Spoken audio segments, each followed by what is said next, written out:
तो जहां कहीं फॉरेन ट्रिप में वजीर आजम जाते, आप देखते होंगे बड़े घूर से देखते कोई भी चीज को, ऐसा नीचे से लेके ऊपर तक देखते, उसको एक एक चीज को ऐसा दिखता है कि बहुत बड़ा साइंटिस्ट देख रहा है कैसा बना गया।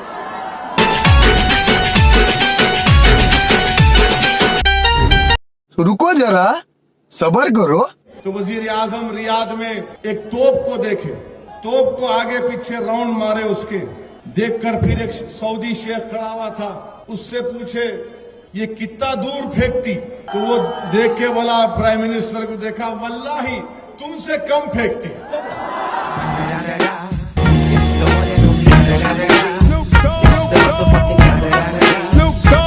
मेरा मानना है कि दिल्ली में ऐसी ये स्थिति खतरे के ऐसे ऊपर बढ़ रही है कि एनआरसी का होना दिल्ली में बहुत आवश्यक है। और मेरा पूरा विश्वास है कि जो लोग इलीगल घुसपैठिए आए हैं और दिल्ली में बस रहे हैं, वो पूरे देश में सबसे ज़्यादा खतरनाक हैं। भारतीय जनता पार्टी के तरफ से हमारा यही मत है और समय मिलते ही हम इसको करके भी रहेंगे।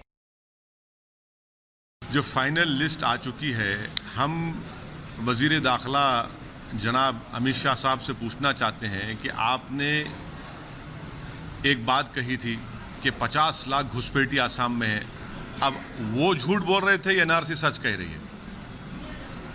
हम जानना चाहते हैं कि हमारे एक बहुत बड़े लीडर गुजरे इंद्रजीत गुप्ता, उन्होंने कहा था कि 40 लाख इलीगल लोग हैं।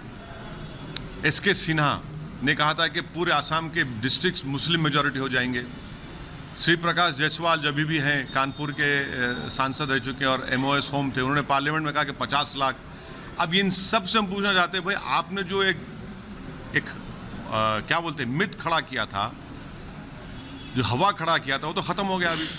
अब तो सिर्फ 19 लाख का नंबर है। इसीलिए आज हम देखते हैं कि आसाम के बीजेपी के लोगों को समझ में नहीं आ रहा, चरागपा हो चुके हैं।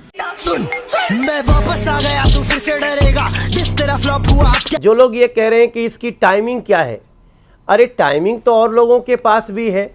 हमने 4.5 पौने 5 वर्षों में लगभग 1000 ऐसे कानून बनाए हैं जो इस देश के लोगों के लिए है। सबसे पहली बात तो यह है कि बीजेपी के जो एमपी कह रहे थे उनको कॉन्स्टिट्यूशन पढ़ना आता ही नहीं है। रिजर्वेशन क्यों मिलता है?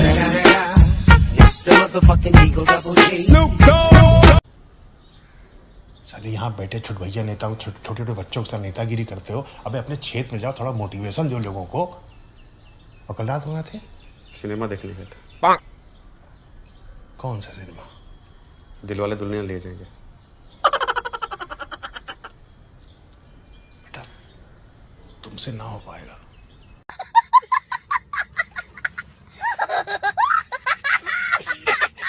चाहिए महंगाई का समाधान क्या है? सीधा सवाल जवाब। महंगाई का समाधान हमारी पार्टी के पास है। आगे की क्या समस्याएं हैं, कैसे समाधान पाएंगे उनका? जो हमारे लोगों की परेशानी है महंगाई से, भ्रष्टाचार, उसको कैसे हम दूर करें? हमको तो ऐसा पॉलिसी मेकर देना पड़ेगा देश को जो पॉलिसी मेकर। तो आप भी तो चुने जाएंगे, आपकी क्या सोच है इन सब चीजों पे? कुछ सोच है? नहीं, देखिए महंगाई के लिए डीजल पेट्रोल के जो दाम है इसको बढ़ा दिए जाते हैं। आसपास के देशों में देखिए तो कितने मोदी के टाइम पे नहीं बढ़ेंगे इतना। वो करें बताइए, गवर्नमेंट ने तो ऐसी कर रखी है, हमारी गवर्नमेंट ने ऐसी तैसी कर दी है, हर रोज बढ़ते जा रहे हैं। तो अगला बढ़ेंगे नहीं, घटेंगे। कैसे घटेंगे? घटेंगे, घटाएंगे हम लोग। हवा में हैं आप, हवाई किले बना रहे।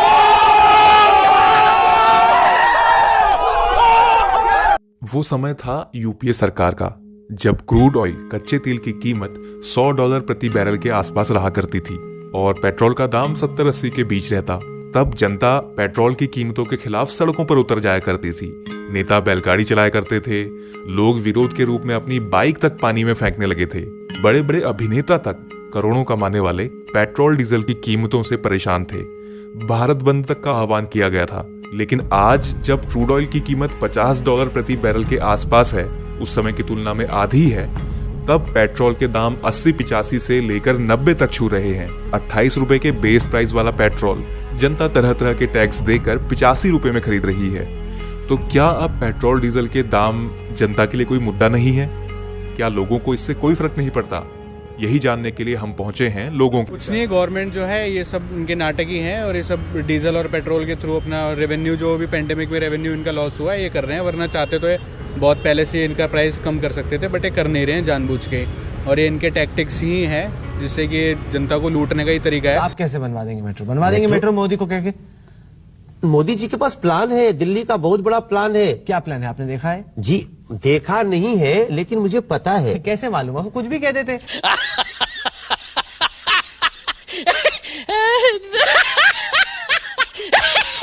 कहाँ प्लान है? आप प्लान है, क्या प्लान है आपको मालूम नहीं? क्या प्लान है बताइए। आपने 13 साल में मोदी जी का प्लान नहीं देखा? अब बताओ, पेट्रोल 85 प्लस, और वो भी कितने लंबे टाइम से आ रहा है। इससे बेटर तो इनकी पहली गवर्नमेंट में ही था, और इनका प्राइस कंट्रोल ये जानबूझ के नहीं कर रहे हैं। ये जो बीजेपी गवर्नमेंट है, ये सब इनका ड्रामा ही है, और ये सब जबरदस्ती लूट रहे हैं और कुछ नहीं कर रहे। कोई फिल्म का डायलॉग नहीं है जनाब, आपको मुझे समझाना होगा कि महंगाई कम कैसे होगी। व्यक्ति जहाँ बैठ जाता है उसके आसपास 600 किलोमीटर में बहुत अच्छा हो जाता है, सब खुद ब खुद हो जाता है। क्यों नहीं करता है वो? अरे कोई फिल्म थोड़ी है कि मनोज तिवारी आके बैठ गया, सब चीज ठीक हो गई, विलन ढह गया।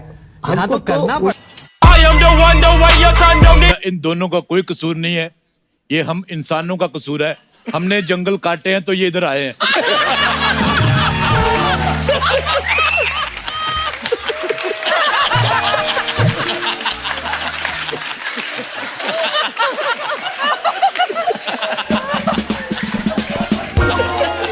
विपक्ष की दिक्कत यही है कि वो जाति के बंधनों में बंधा हुआ है, और वहीं दूसरी तरफ प्रधानमंत्री नरेंद्र मोदी की तरफ से तो कहा जाता है कि मेरी जाति एक ही है। नहीं मैडम, आप देखिए, मेरी आपसे बड़ी अदबन गुजारिश है कि आप बीजेपी के स्पोक्सपर्सन की तरह कह रही हैं। मुझे आप सवाल करिए, मैं रात भर बैठने को तैयार हूँ। तकलीफ अगर आपको हो रही है तो इससे आप अपने आप को एक्सपोज कर रही हैं कि आप बीजेपी को चाहते। क्या समझे रे तुम लोग हैदराबादियों को फोड़ के रख डालते।